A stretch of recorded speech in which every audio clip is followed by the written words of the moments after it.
네, 다음은 최혁진 의원님.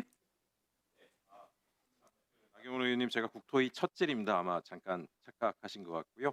예, 장관님, 예, 이게 지금 보니까 이재명 대통령께서 후보 시절에 저희 원주 춘천을 은퇴도시로 조성한다라고 공약을 말씀하셨는데 이렇게 발빠르게 국토위에서 법안 입법까지 해주신 것에 대해서 감사드립니다. 네, 근데 이제 제가 약간 혹시 내용을 자꾸 수정을 할 수 있나 싶어서 질의를 드리려고 하는데요.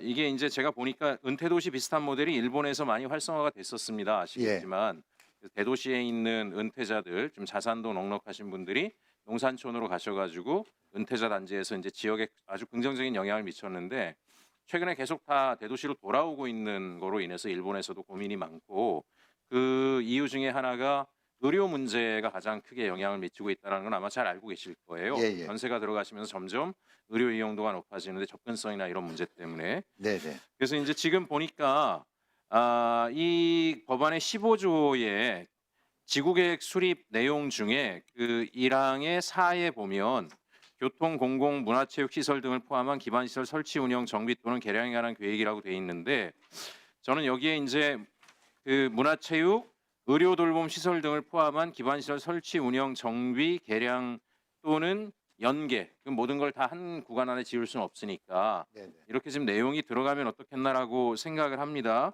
이유는 다른 게 아니고 이 법안의 45조, 46조에 보니까 국가는 보건의료 관련 시설을 이 해당 지구에 설립할 수 있다는 조항이 있기는 있습니다. 네. 그런데 이제 할 수 있다라고 하는 거는 언제 될지 사실 모르는 일이고 제가 우리 그 혁신도시 조성에서 지금 20년 가까이 되도록 혁신도시 있는 많은 공공기관 종사자들이 그 정주 여건 개선에 대한 것들이 실행이 빨리 되지 않는다라고 하는 걸로 이전하지 않는다라는 요구들을 자꾸 하고 있어서 이 은퇴 도시도 똑같이 그런 일이 반복될까 좀 우려가 있고요. 아예 이제 지자체까지 같이 연계를 해서 할 테니까 지구계획 수립 계획 안에 의료 돌봄이라는 내년에 이제 보건복지부가 통합돌봄법 시행령도 하니까 의료 돌봄이라는 표현을 그냥 자꾸를 명확히 좀 해서 계획 단계에서부터 아예 이 사업을 제안하는 사업자와 지자체가 관련 내용들을 명시하고 들어오는 걸로 이거를 심의하는 게 어떨까 싶어가지고 일단 제안을 좀 드려봅니다. 그래서 장관님 생각이 어떠신지 여쭤보려고 질의드렸습니다.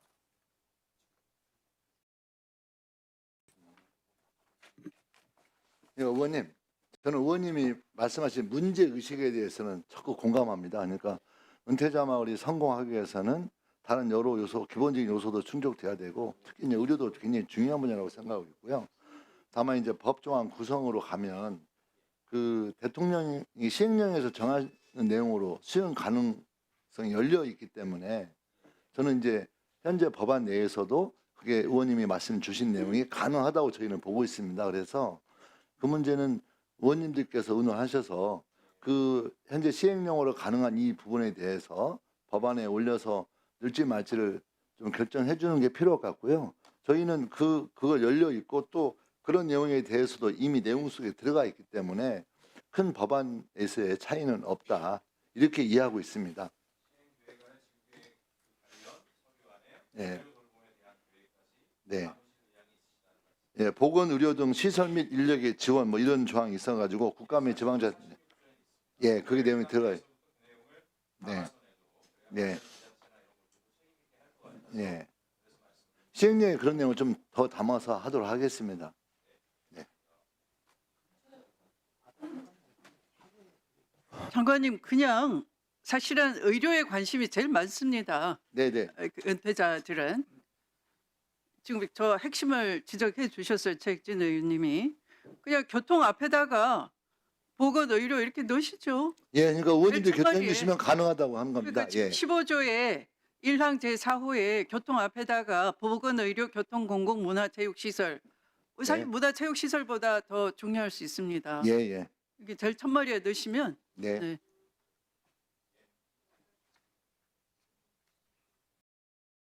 그러니까 수용을 하셨어요. 네, 책에 자구 수정에 넣어주시면. 네. 그다음에 전현희 위원님. 장관님, 네, 최근에 저희 의원실에서 GTX-C 정상화 방안에 관해서 토론회를 했는데요. 네, GTX-C는 아시다시피 수원에서 의정부까지 그리고 서울 지역을 경유해서 이제 광역철도를 구축하는 겁니다. 저희 지역구인 왕십리도 지나고요, 도봉 지역 또 강남 지역을 관통을 하는데요. 지금 자초돼 있잖아요. 2년 전에 이미 첫 삽을 뜨기로 했는데 지금 자초되어 있는데 이유 뭔지 아시죠? 예, 알고 있습니다. 네, 공사비가 그 처음 계획보다 약 5천억 가까이 증가해서 더 이상 이 GTX-C를 할 수 없다. 이래서 건설사가 사실상 손을 놓은 그런 상황에서 이걸 정상화할 필요가 너무나 큰데 여기에서 이제 그날 토론회에서 나온 얘기랑 그동안 국토부와 저희 의원실에서 협의한 내용은 이 증가된 공사비에 한해서 이걸 대한상사중재원에 중재를 통해서 공사비를 좀 더 합리적으로 조정을 해서 그걸 가지고 이 관련 건설사나 국토부나 기재부가 합의를 해서 결정을 하자 이렇게 이제 지금 현재 잠정적으로 합의가 된 사실 아시죠? 예, 네, 내년 3월 정도에 대한상사중재원에서 그 결론이 난다고 예, 합니다.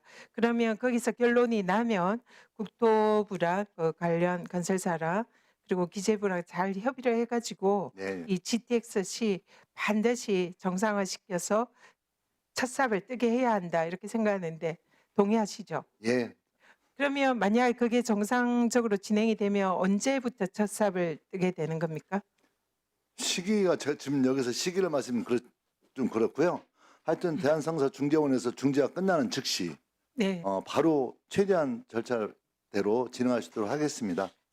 지금 국토부에서는 중재가 나오면 그대로 수용을 할 계획이신 거죠? 저희가 제안한 겁니다. 네. 예, 예. 내년 3월에 중재가 나온다고 이렇게 네. 얘기를 들었습니다. 그래서 중재가 나오면 하루빨리 바로 첫 삽을 떠서 착공에 들어가서 경기도와 서울 시민들의 교통 불편 꼭 해소해 주기를 부탁드립니다. 예, 알겠습니다. 제가 택시를 주말에 탑니다. 주말에 타는데 저는 카카오 앱이라든지 플랫폼에 가입이 안 되어 있고요. 지나가는 배회하는 택시를 탔거든요.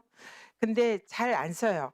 근데 잘 안 쓰는 이유가 이 플랫폼 가입되어 있는 가맹 택시가 배회하는 길거리에서 손님을 태우면 그 수수료를 가맹점에서 가져가는 이런 불합리가 있었던 것 같아요. 그래서 이번에 오늘 여객 자동차 운수 사업법이 개정이 돼서 그 수수료를 플랫폼 사업자가 가져가지 못하면은 저 같은 길거리 손님 충분히 그 택시를 탈 수 있는 가능성이 있다 이렇게 생각하는데 반드시 이거 꼭 필요하고 우리 장관님께서 책임지고 꼭 원안대로 통과시켜 주시도록 신경을 써주시길 부탁드립니다. 예, 알겠습니다. 네, 수고하셨습니다.